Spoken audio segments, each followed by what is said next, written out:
Hello, how are you doing?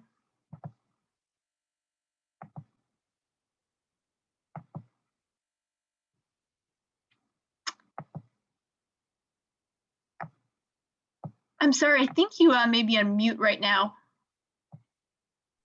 Yep, I didn't have my audio on at all, and then I was muted. Now you can hear me, correct? Yes, Good. thank Okay. you. Two different things I did wrong. All right.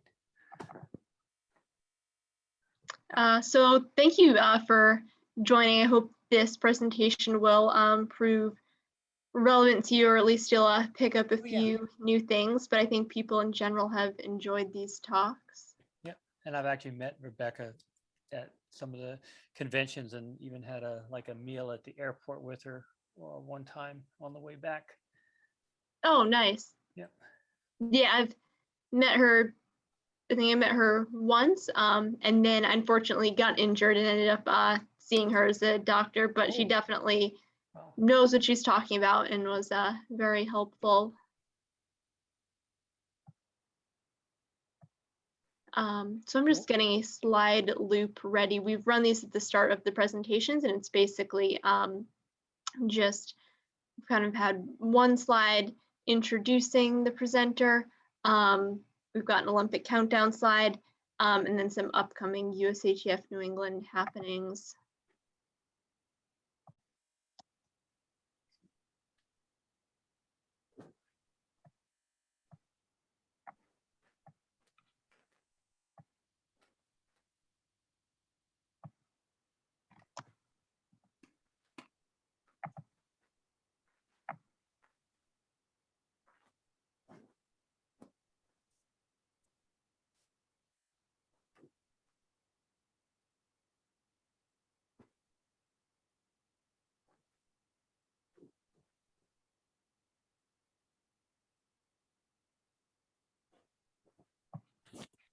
I don't know if you can multitask. My only question was about handling the waiting room. Like once things are sort of started after 7, is that what I'm going to be doing, or? Yeah, so what we've done in the past is at least waited until the speaker is logged in, so that way we have the chance to speak with that person, just make sure they're able to share their screen, they're able, their video and audio is working. And then at that point, we usually look at, I don't know, maybe a couple minutes before 7, look at who's in the waiting room, and then just decide, does it make sense to start admitting, or do we want to wait? And then, maybe like a couple minutes before 7, we do that. And then at that point, you usually put the slide reel up.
Right, so it does not look like anyone is in the waiting room yet, but I do think Dr. Breslow will be on sooner rather than later.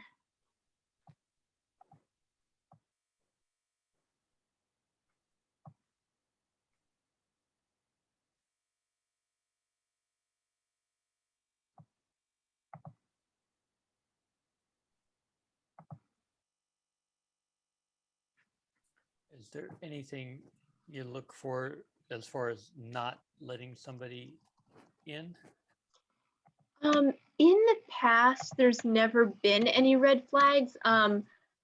We haven't done any cross-checking of membership or anything like that. I think if someone were to put something inappropriate in the chat, say or do something inappropriate, we'd send them out, but there's been no issues, not even something with someone Okay. unmuting themselves unnecessarily. All right. Do you let people, you don't mute everybody, you let them, leave it up to them? Yeah, we haven't had to mute anyone. Great. Yeah, there's never been an issue with extraneous noise, but I think if that did come up, then Yeah. we could always use that option.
All right, so I see that Dr. Breslow's in the waiting room, so I'm going to go ahead and admit her.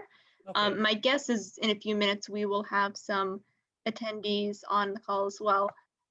And I won't see the waiting room until I'm the host. Yes, I need to add you as a co-host for you to see the Okay. waiting room. All right. All right. Hello, thank you so much for joining us tonight. Hi, good to see both of you. How are you? Hello, Dr. Doing Breslow. well, how about yourself? Fine, thanks. Well, we're really looking forward to learning from you tonight. And I think everything you have to say will be especially relevant with the heat wave this week and gearing up for an active summer, working out hard outside. Yeah, for sure. I'm in Vermont now, so it's a little bit cooler, but I think it's still been pretty hot here too. Yeah, that must be nice. It's a little cooler. We had some days high 90s this week here. Oh gosh, yikes. Are you going out to Eugene next week? I'm not, Okay. because the athletes that I'm taking care of are the marathon and race walk athletes. Okay. So yeah, so I'm not Okay, gonna they're be not out there. embedded with the regular team. I'm gonna go to Sapporo with those athletes. So Okay. we have a small little contingent that's going over. And yeah, it should be interesting. Hopefully it's a go. Yeah, Yeah, that's such an the amazing honor to be the team doctor at that kind of a championship meet. Yeah, Um, it really is. and will you, so presumably you'll travel in advance at some point to Tokyo, but will you spend most of the games in Sapporo, or will you spend some time in Tokyo as well? No, so I'm actually not going to be in Tokyo at all. So I'm flying into Sapporo, I mean into Tokyo, but then going directly to Sapporo. And they're really keeping us, sequestered with the athletes and team members that we're with. So, we're really not allowed to like go out and do anything or see anything. I think it's going to be a really different Olympic Games. I mean, I haven't been to an Olympics before, but just from what it sounds like, it's not going to be the usual participating in all the ceremonial stuff. And, we're just going to be very limited as to who we can see and interact with. So, so I won't be having any exposure at all to any of the other team members other than the athletes that I'm taking care of. And then we have, there's an athletic trainer and a couple of coaches who will be traveling with us as well. Okay. When will you leave for Tokyo? I'm leaving on July 30th. And then our events are, I believe, the 5th, 6th, 7th, and 8th, I think, pretty sure. So it's the race walks and then the 3 race walk races and then 2 marathon races. And I actually don't know how many race walk athletes I have. I know I have 6 marathon athletes, 3 men and 3 women. And we've met, we had a meeting, like a Zoom meeting. But the race walk athletes were not there during that. So. And when you're going to those types of events, do you usually, like, do you stay at the finish line? Do you drive along the course with them, or are you there when they warm up? I'm just curious. So for the events themselves, well, I'll tell you how we did it in Doha. It was a loop course. So I hung out by the finish line, which was where the medical tent was. And then we had like several of the athletic trainers and the coaches at the various hydration stations to hand the athletes their bottles and things like that. It'll be interesting to see what's allowed this year. It's a really different world than the last time I did an international marathon competition. So, I mean, I like to be right by the medical tent because if any of the athletes get taken to the medical tent, then I can go there. There pretty strict rules actually in international competitions where as a team physician, a lot of times you can't have access to the fields of play. So like the medical team that's put together by the local organizing committee, they're the ones that respond. And then they take your athlete to the medical facility, either the clinic or the tent or whatever it is. And then you can meet your athlete there, but they don't want, team physicians running onto the field or really anybody from the medical team or anything like that, or the track. So I like to hang out where I know my athletes are going to be taken so that I can get there quickly if I need to. Yeah, that's all really interesting to hear. Do you find that the issues that you help to treat at these major international championships are different from what you might see at something like the Boston Marathon, for example, where it's a very large spectrum of abilities and experiences and training backgrounds? Yeah, absolutely. Amanda, have you checked the time? Oh, yeah. So it 7 o'clock. is 7 p.m. Okay. Dave LaPierre from our board just entered the waiting room, so I'm gonna let him in. Oh, okay. I was hoping to be more. Yeah, we had, I think in the end, around 30 registrations. I'm surprised we're not seeing more people right now. I know some people register intending to see the recording, but I think it would make sense to wait a few more minutes and just see if more people arrive.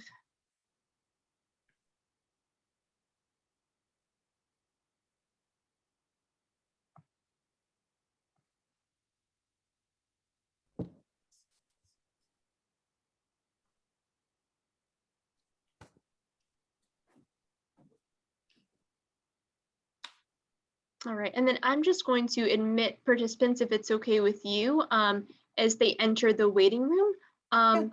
We have also shown basically a slide reel for upcoming USATF New England events. So if it's okay with you, I'll share that and kind of Absolutely talk people through it.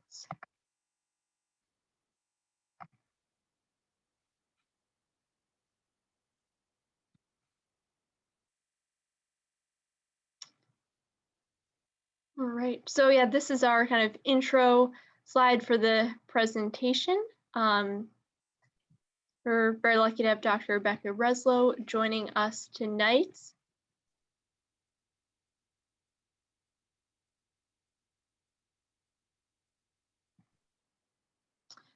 So our countdown to Tokyo and the journey to gold is continuing on. We are now just 44 days away. You can believe that. Last presentation, I think we were 60 days away, which seemed really close. We are just 44 days away now.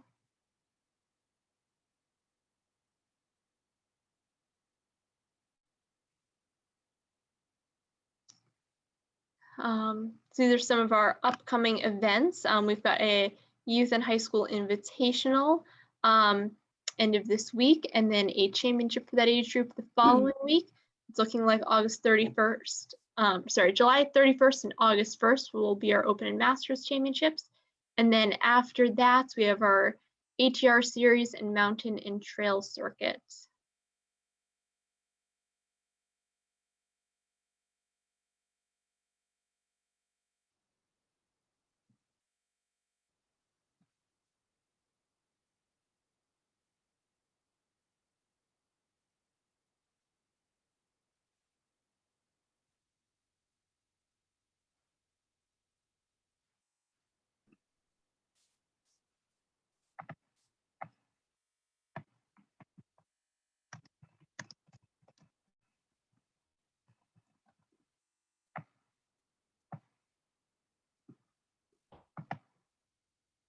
I see my partner in crime's name among the participant.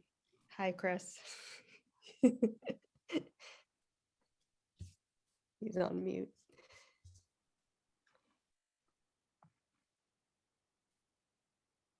Right, so I think I don't know if it makes sense to sweep through those slides again. Yeah, I'm surprised there are not more people on yet. It is up to you if you want to wait a few more minutes or get started presenting now. I know. We can just get started. That's okay. I mean, and it may be that a lot of people are going to watch the recording or, but that's okay. I don't mind if people are coming in as I'm getting going. Okay, great. Yeah, I actually don't like talking to a small group anyway. I don't love public speaking, so it's nice to have a small group of friendly faces. All right. So no, thank you for flexibility. Should I share my screen? Yes. Are you able to share your screen right now? I think I am. Yeah, I think so. Let me get this. Okay. And then what I do want to do is just gonna. Okay. Can you guys see that okay? Yes. Okay, awesome. So I'm going to talk to you guys today about medical encounters and exertional heat stroke at New England road races. So thank you very much for having me. I wanted to start out with this slide because I've gotten very interested in road race medicine over the past number of years now, and it really comes from having been a participant in many road races in my life. And so being on that side of things, and then as a sports medicine doctor, it has been really gratifying to be able to support the running community by using my love of road racing and running and taking that to the road race medical tent. And so I have had the opportunity to work at quite a few local New England races. I've pictured some of them here.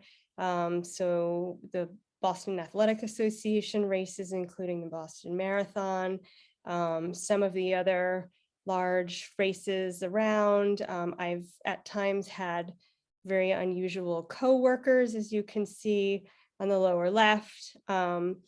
And those experiences actually gave me the background and the expertise to then take it to the highest level of competition. And so I've been really fortunate to be able to travel and support the USATF national team a couple of times, most recently in the 2019 World Athletics Championships in Doha. And then, as we were talking about before the presentation, looking ahead to supporting the marathon and race walk athletes in Sapporo at the Olympics this summer.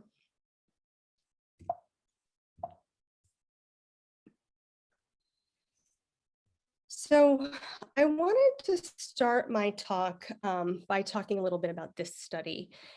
This is a study that was published in April of 2017.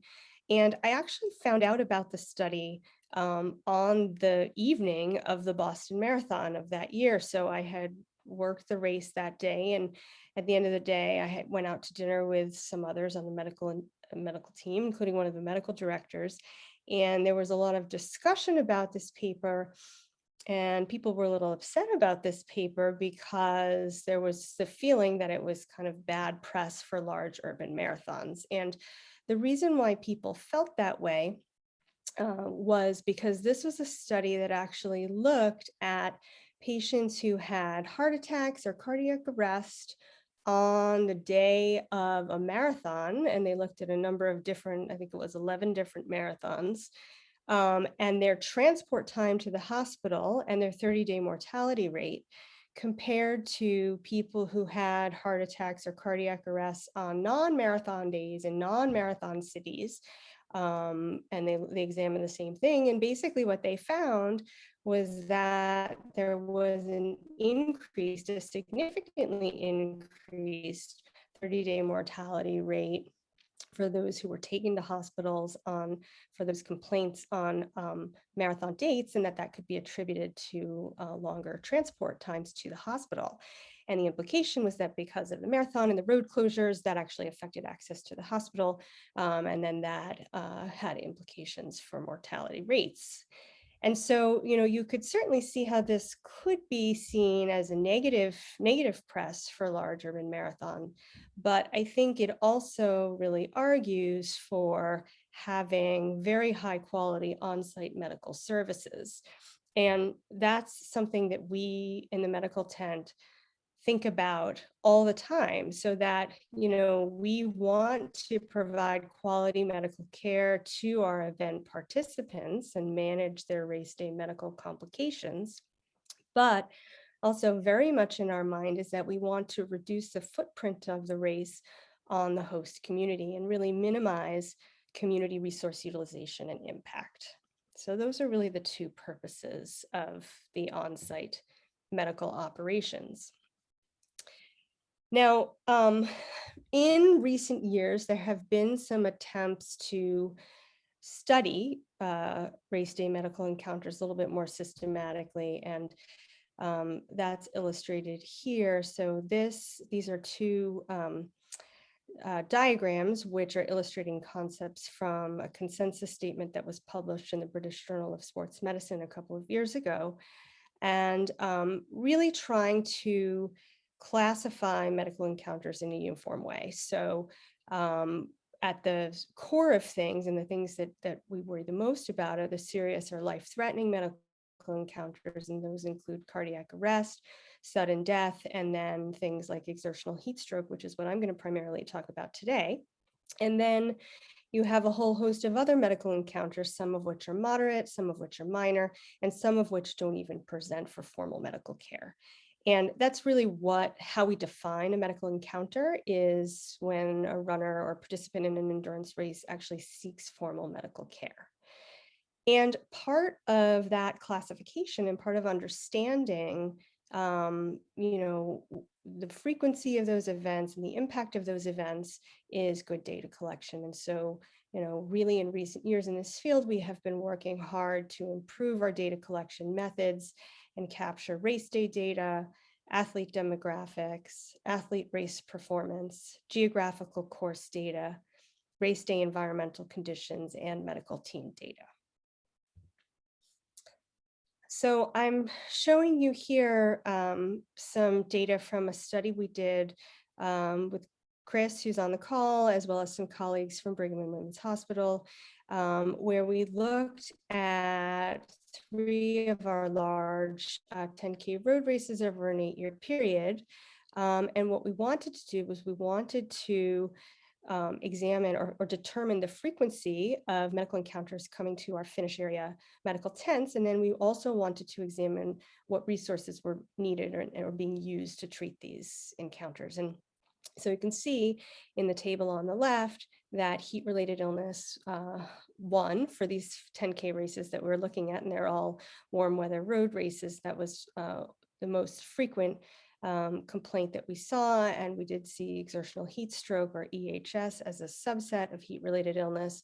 Other common things were musculoskeletal complaints and fluid electrolyte imbalances. And that for each of the types of complaints that we saw, we were able to quantify what treatments or resources we were using. And we were then able to calculate the number needed per 1,000 finishers. And what we hoped was that in presenting this data or making this data accessible, that other race organizers or race medical teams would be able to use this as a reference to help with their planning. Because really, if you're planning for things, then you can handle these race day medical encounters very, very well. So what are the things that we really worry about? So I mentioned in our classification that the things that we're really trying to plan for the most are the serious life-threatening medical encounters. And the ones that we commonly see in road races and other endurance events are listed here. Hold on a sec, guys.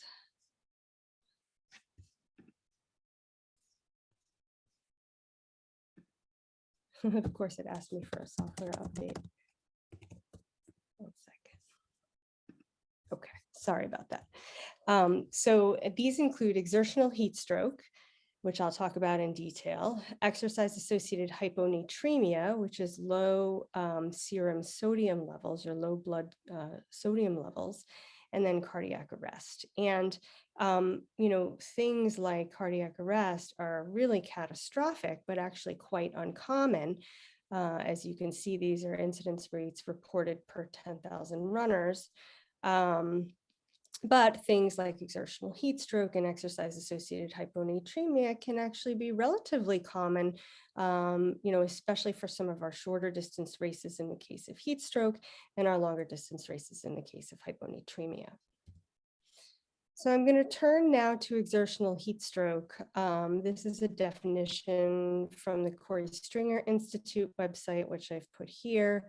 It occurs when the body reaches temperatures above 104 degrees Fahrenheit and there is obvious central nervous system dysfunction. You really need both of those criteria. Central nervous system dysfunction includes things like dizziness, collapse, confusion, irrational behavior, hysteria, aggressiveness, combativeness, disorientation, seizures, and coma. And a key point is that this is really a medical emergency. So this is something that, we see locally quite commonly. This is a picture from one of the local newspapers that came out after the Boston Marathon in 2019. You may remember it was a warm, humid day that got increasingly warm and humid as the day went on. And we had quite a few, I think it was nearly 30 exertional heat stroke cases on that day. But it's not just something we see locally, it's also something that's been very much on the minds of the planners for medical operations and international competitions. And that's because the major ones that we've had recently have really been in very warm weather situations. So the World Athletics Championships was held in Doha in Qatar, very extreme environmental conditions. And then the Olympic Games upcoming in Japan is predicted to be extremely warm and difficult from the standpoint of environmental conditions as well. So why do some individuals develop heat-related illness and specifically exertional heat stroke? Well, thermoregulation, or the way the body deals with heat during long distance running, really has to do with two things: metabolic rate and fluid status. And so if you look at the diagram on the left, this is work done quite some time ago now by Tim Noakes, a physiologist, which basically showed a very strong correlation between metabolic rate and core body temperature, particularly late in a marathon race. That is the race distance that's displayed here. And then if you look to the schematic on the right, this really illustrates how fluid status can play a role. So on the vertical axis here, you have rectal temperature. On the horizontal axis, you have the progression of the race distance. It's 42 kilometers, which is marathon distance. And what you can see is that really for everybody, for all runners, rectal temperature increases as you get going with the race. And that makes sense as your metabolic rate revs up. Now, if you look at phase 2, you'll see there's a darker, bolder line, and then there's a thinner line. And the darker, bolder line represents a runner who is well hydrated. And so that runner basically has the same rectal temperature throughout the middle portion of the race. And then in the finish, in phase 3, that well-hydrated runner, if they slow down, they may even have a drop in their rectal temperature. If they keep going at a steady pace, they'll basically maintain their rectal temperature. And if they have a fast finish, which is situation 3, their rectal temperature may become elevated, but not in a dangerous range. Whereas if you look at the thinner line, which represents a dehydrated runner, if they have a steady finish, but they're dehydrated, they will start to have an increase in their core body temperature. But especially if they have a fast finish, which is situation 1, then their core body temperature will start to approach the range where you really start to worry that they will overheat. So what do these folks look like when they come in? Well, it can be a pretty wide range of symptoms. As I said, they have to have a rectal temperature greater than 104 Fahrenheit or 40 Celsius at the time of the incident. They can have symptoms of headache or confusion. Frequently, they're very disoriented. They can sometimes have altered consciousness, gastrointestinal symptoms. They can have significant vital sign derangement. And then they can be crampy, and frequently they can act very irrationally. They can even be combative and emotionally unstable. If you hang out by the finish line and you see runners who collapse from any of these conditions that can lead to exercise-associated collapse, and exertional heat stroke is one of those, this is what you'll see. These are called the Foster collapse position, where initially the runner will kind of lean over and then their upper body will become more and more horizontal. They may even collapse onto the ground, but especially if they're in close proximity to the finish line, frequently they will crawl or drag themselves to the finish and then collapse once they're across or just before. So this is an important slide. It's a really key slide, and it has the mantra that, all of us who take care of these patients on the sidelines always say, which is cool first, transport second. And that's because exertional heat stroke is really a condition where time is of the essence.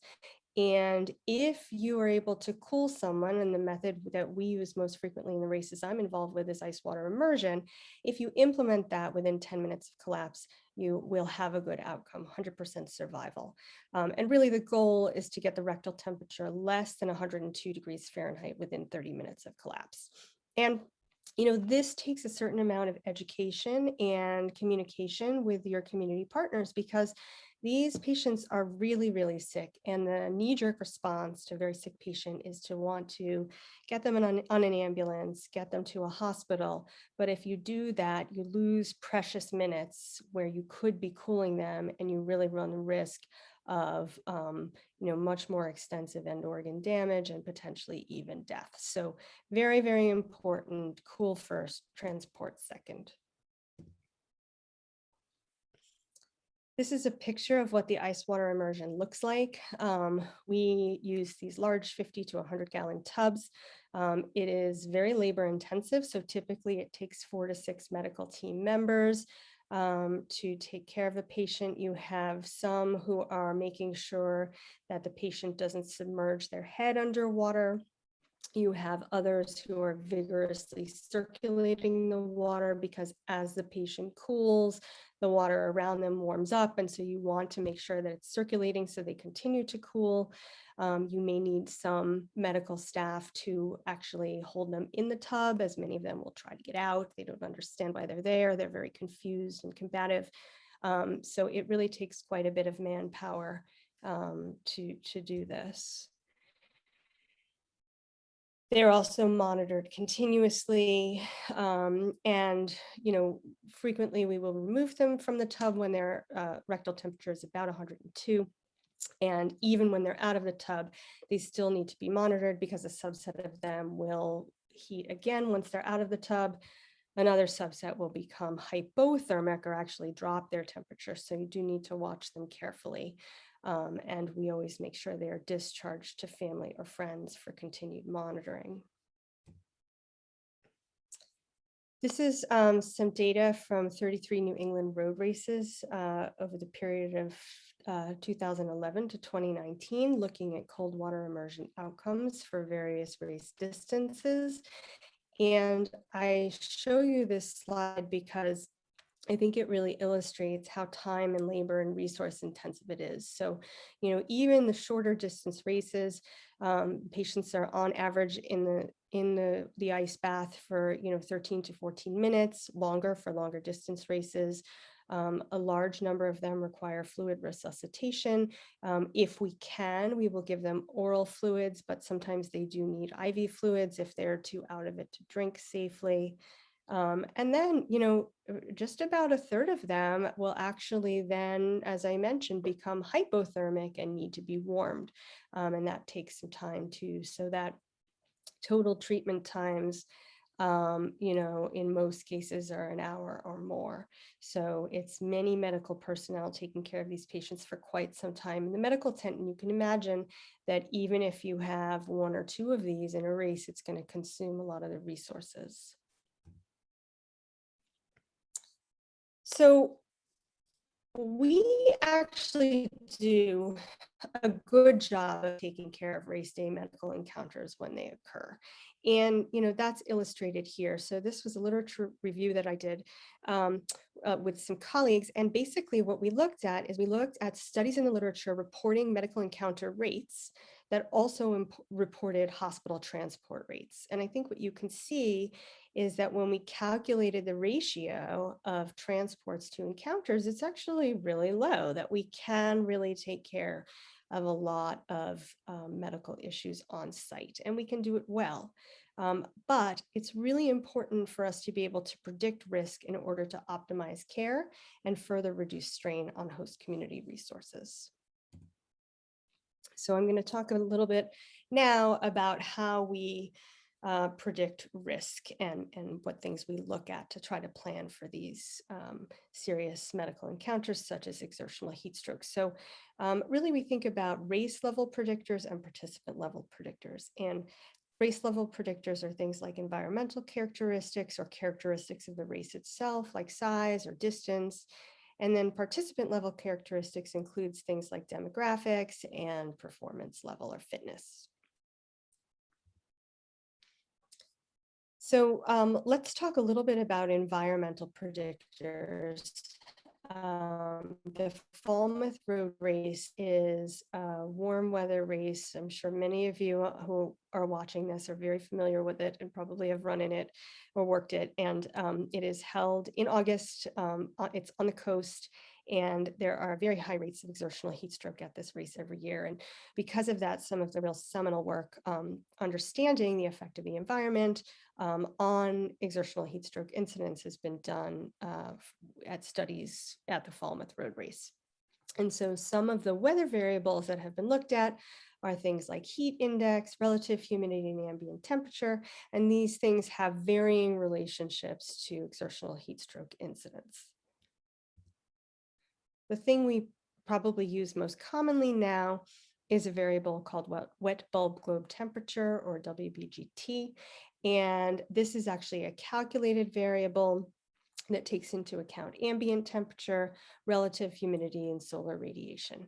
And we can actually stratify environmental risk based on wet bulb globe temperature, and that's what's shown here.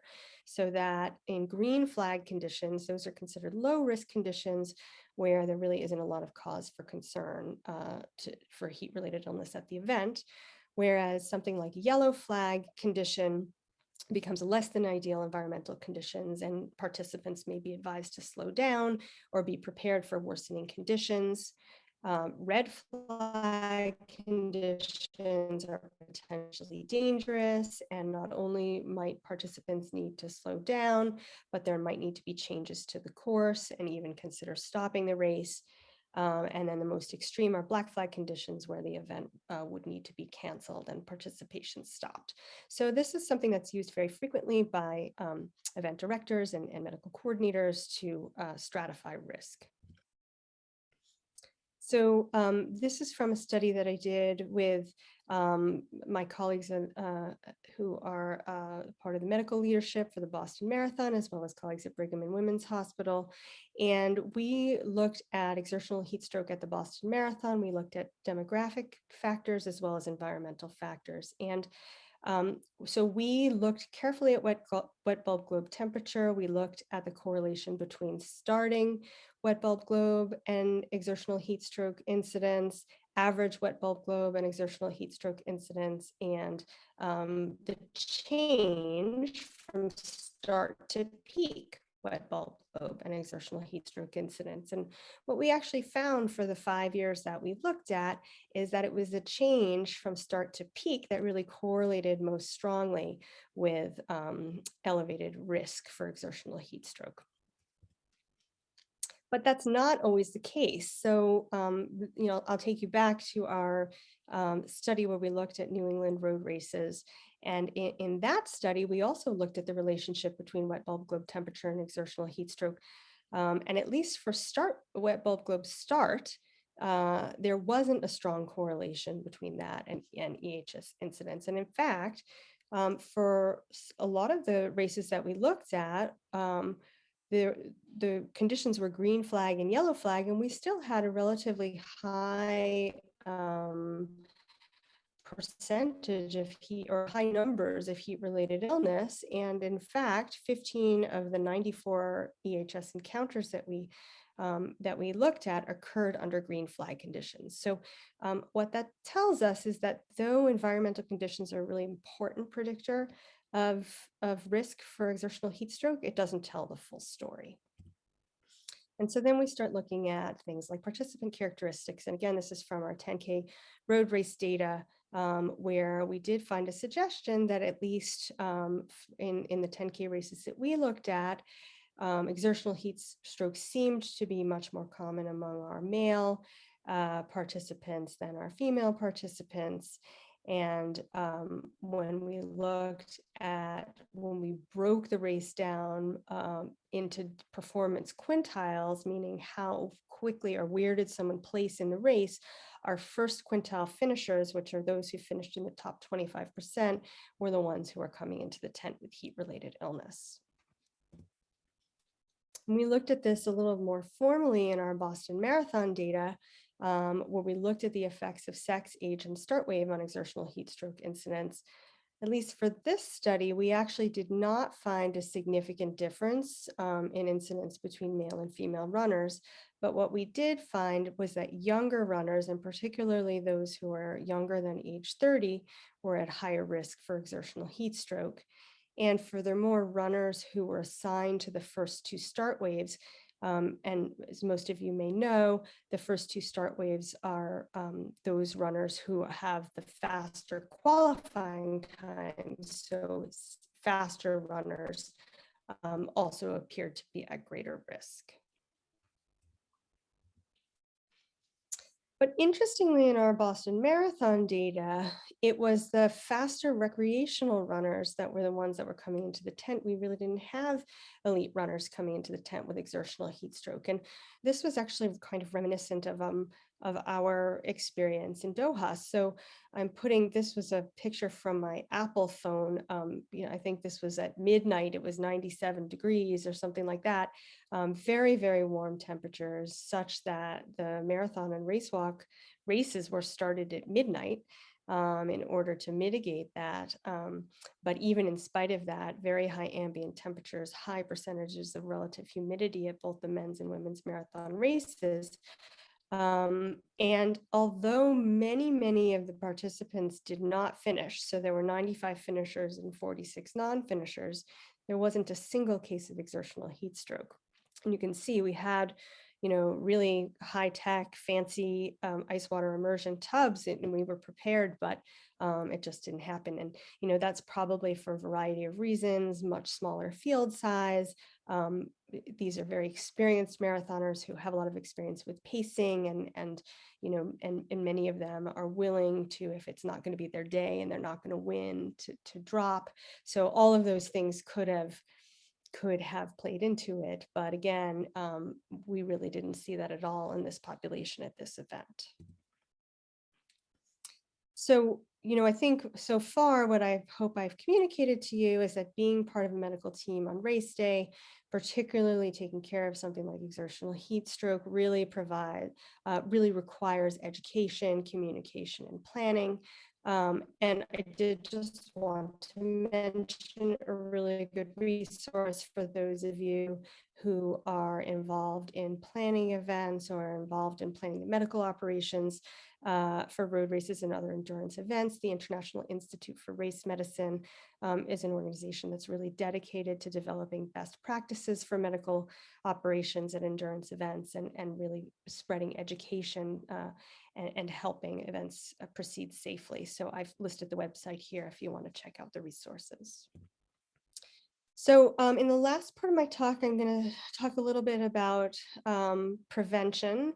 And really the name of the game for that is adaptation. So it takes 10 to 14 days of heat exposure to really physiologically adapt to heat and acclimate or acclimatize. And that's illustrated here. This is an older study from the early 1990s, basically looking at the different physiological responses that occur with heat exposure, and illustrating that 14 days is optimal.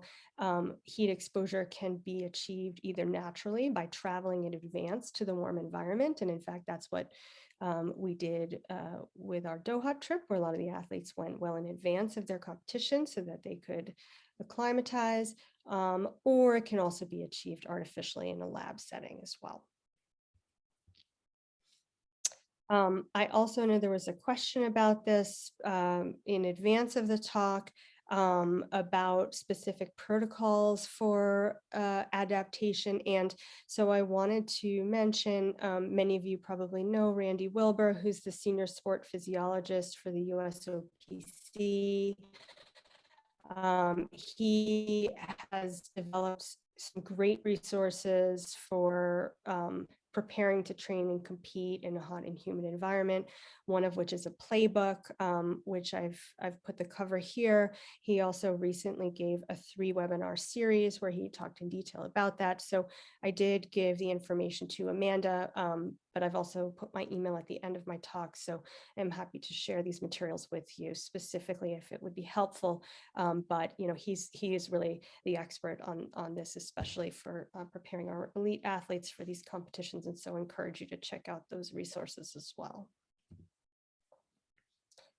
Another thing to think about when preparing athletes for warm weather endurance events and trying to mitigate heat stroke risk is to talk to them about pacing. So in our Boston Marathon study, we didn't have pacing data. We only had data on qualifying times and finishing times, but we did find that it was the faster runners that were the ones that were at greatest risk.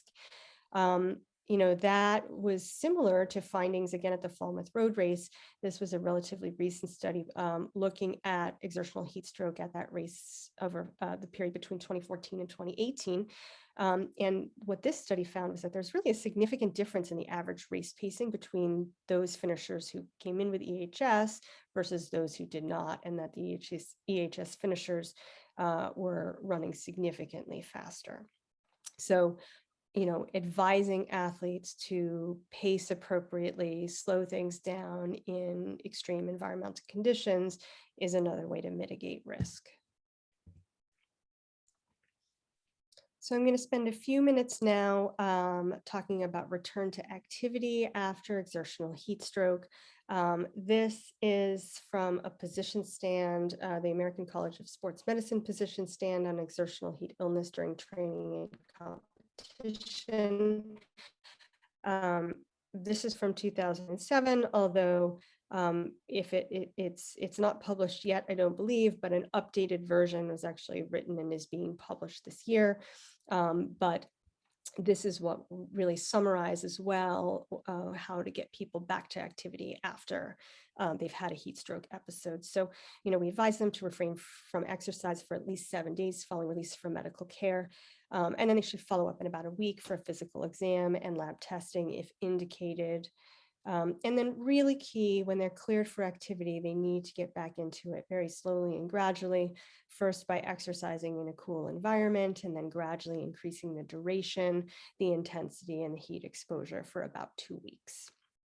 There is heat tolerance testing, which I'll show you in a minute, if they're having difficulty returning to activity. And before you can really clear them for full competition, they have to demonstrate heat tolerance for about 2 to 4 weeks of training.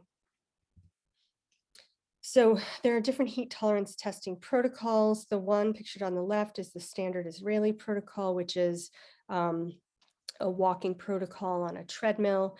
That was felt to maybe not be so representative of heat stress that someone who had experienced heat stroke at an endurance race would have experienced. So Bill Roberts, who's another very active researcher and clinician in this field, developed a more endurance running medicine specific heat tolerance test. You know, where the individual actually dresses in a race singlet and runs and under conditions that kind of simulate what they would have experienced when they developed heat stroke. So these are 2 protocols that exist.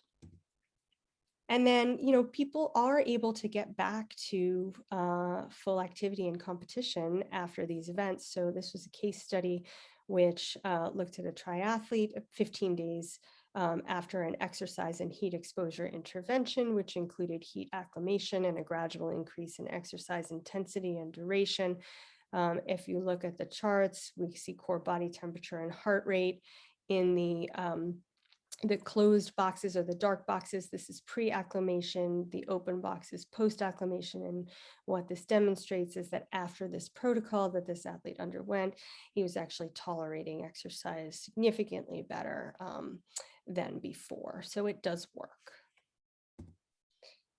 And I think I will end there. I am happy to answer any questions, and I can stop the screen share in case there are people who want to look at my face instead of my slides. So with that, again, I'm happy to talk to anybody who has any questions or wants to discuss anything I've presented.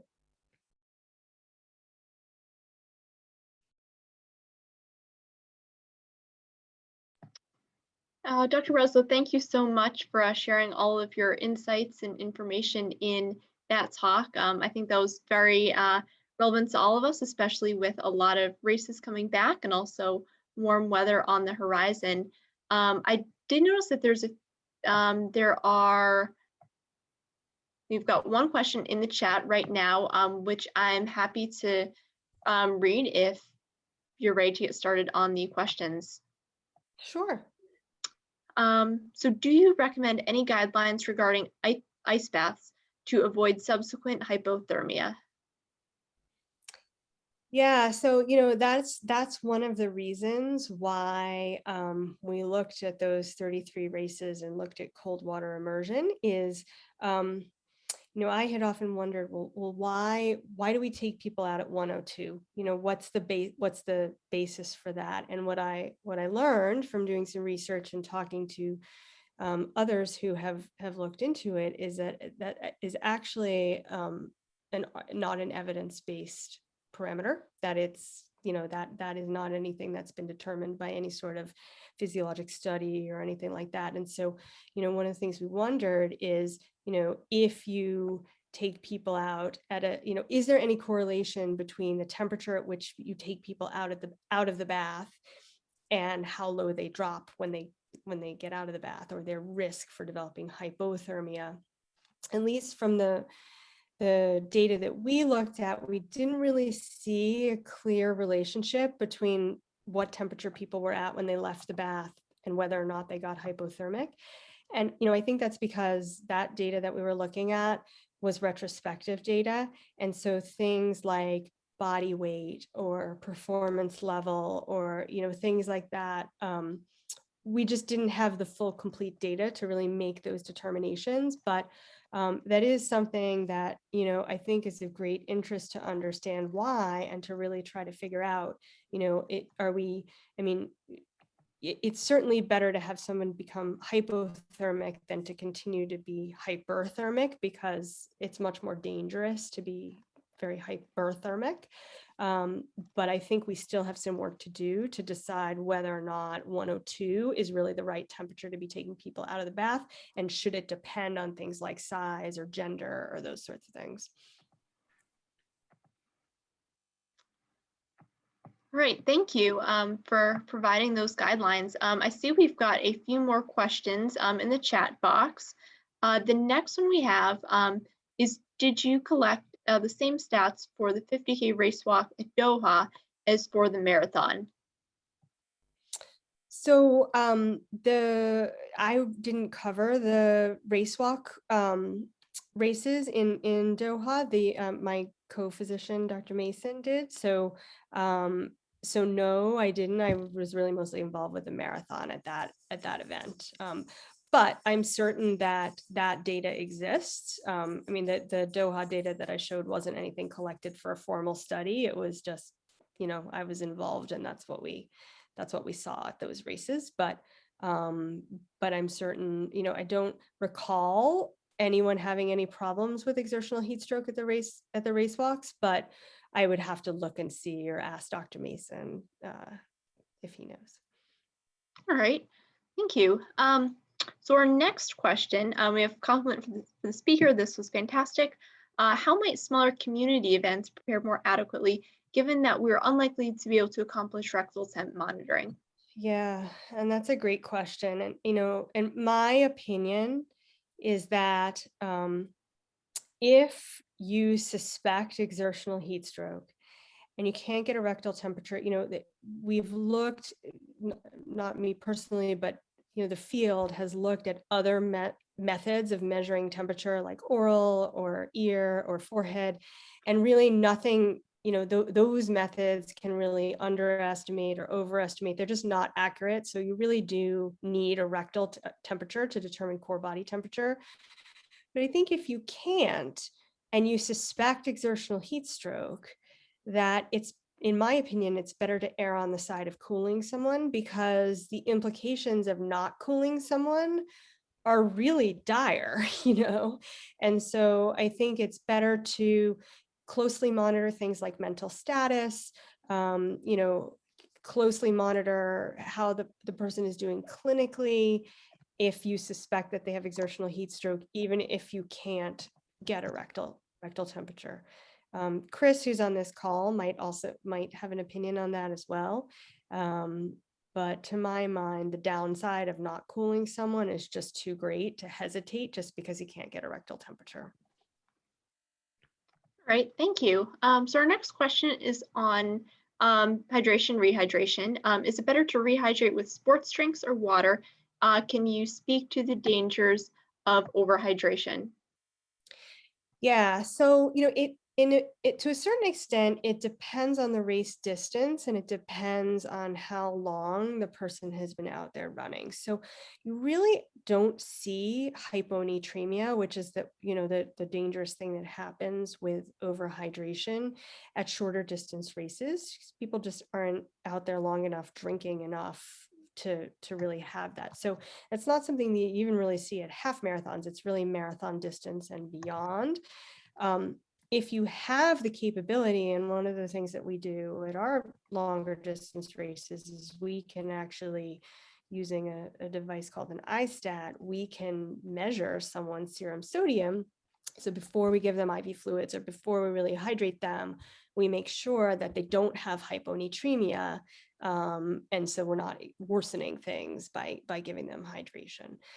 So I think a little, you kind of have to know how long has someone been out there? Are they coherent enough to tell you if they've been drinking at every water stop or that kind of thing?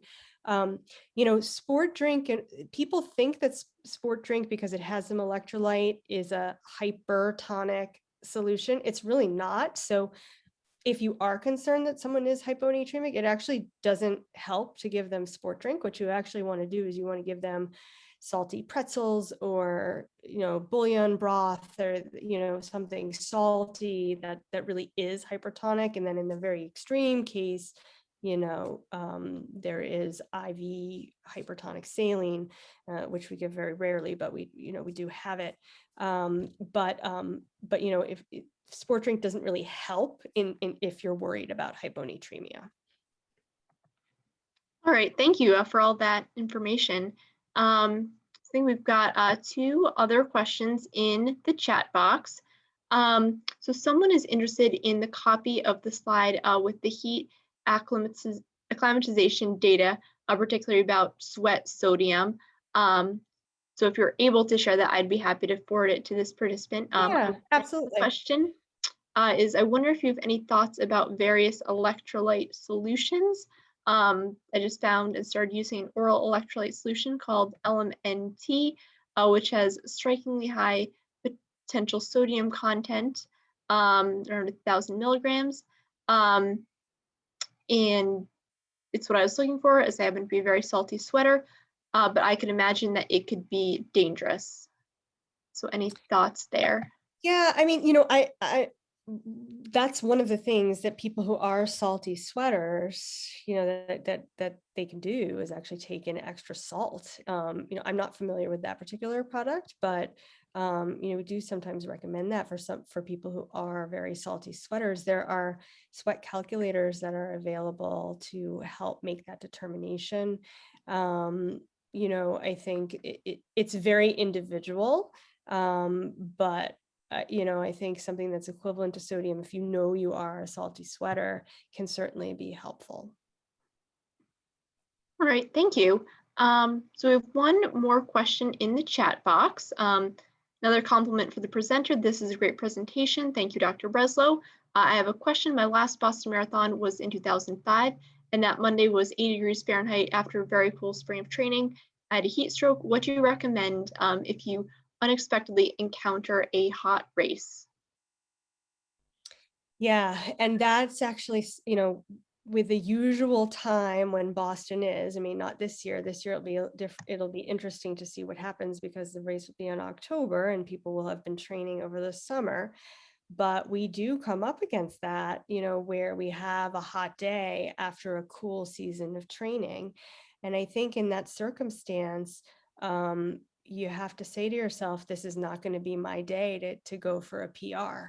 You really have to modify your pacing. You have to make sure you're adequately hydrated. And just sort of say to yourself, this is not going to be the day that I really go after it and go for it, especially with a history of exertional heat stroke.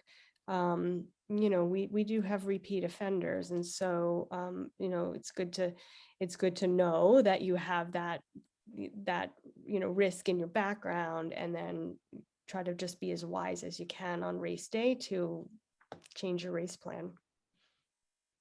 All right, thank you. And then we have got one more question that just came through. Just wondering about a sweat calculator.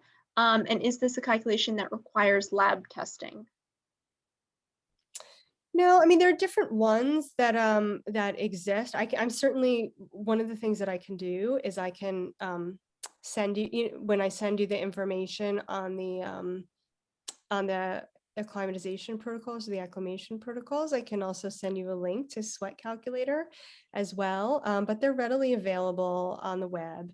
And it has to do with weighing yourself pre and post exercise, and there's protocols for that, but they're pretty easily accessible and can be very helpful with determining fluid needs and and how to plan your hydration strategy.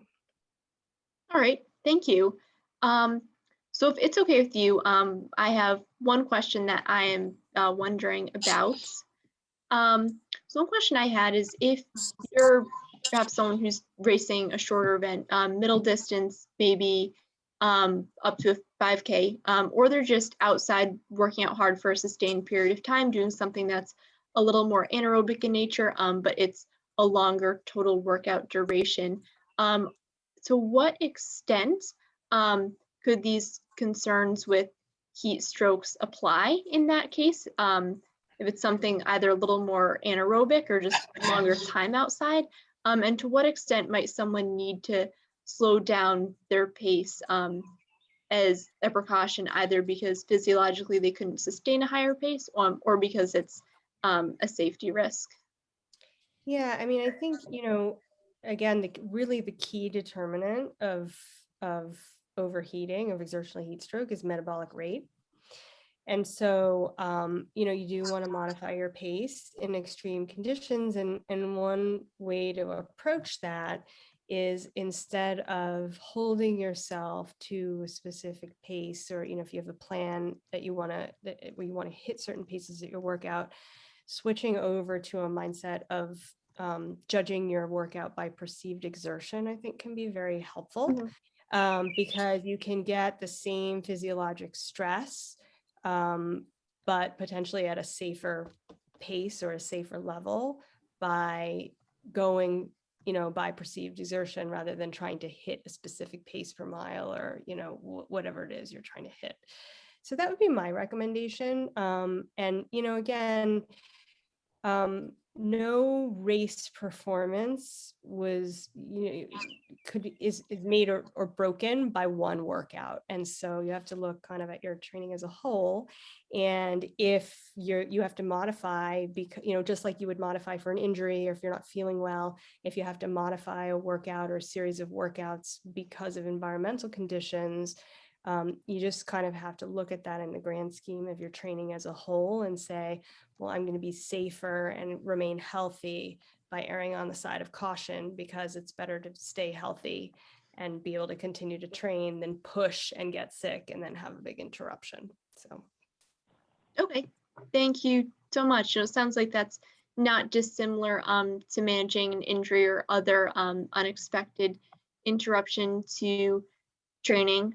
So I do want to be mindful of your time. We did have one final question come through the chat, and pretty quick, but is heart rate a reasonable equivalent to perceived exertion? I mean, I think if you know what your specific heart rate zones are, then it can be. But when I talk about perceived exertion, I'm really talking about, throwing away the monitors and really going by effort level. So, people who do a lot of power zone type training or, can be very aware of what heart rate they need to target to feel a certain way. But I think in the case of doing a workout on a very hot, humid day, again, best to just go by how you're feeling, and that's probably the safest. Okay, thank you. So I think that covers all of our questions. Dr. Breslow, thank you again for sharing your time and information with us all. And I think these are definitely things that are going to be on our minds as we obviously have a hot summer to look forward to and lots of return to races. And we also wish you the very best of luck as you head off to Tokyo and Sapporo and support some of the best athletes in the world and our top endurance athletes. So we're very much looking forward on your behalf for that wonderful opportunity. Thank you so much for having me. It was a pleasure. Take care. Thank you. Did she leave? That was great. Yeah, I enjoyed it.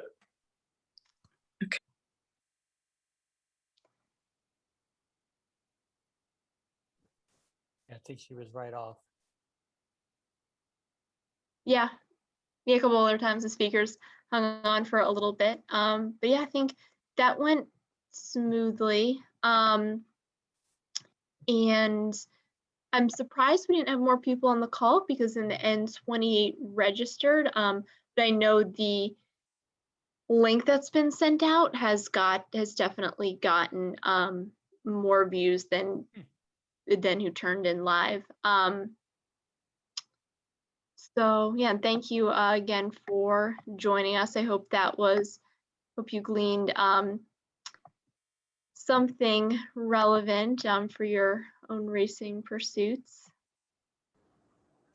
Hi, it's Laurel Mailer here. I was just typing away all my questions, and I really, really appreciate this. And thanks for moderating and getting my questions in. If she is able to make those slides available, Yep. would you mind either emailing it to me or telling me where I could go to pick up the link? Yep, absolutely. So I will follow up with her right after I get off this call.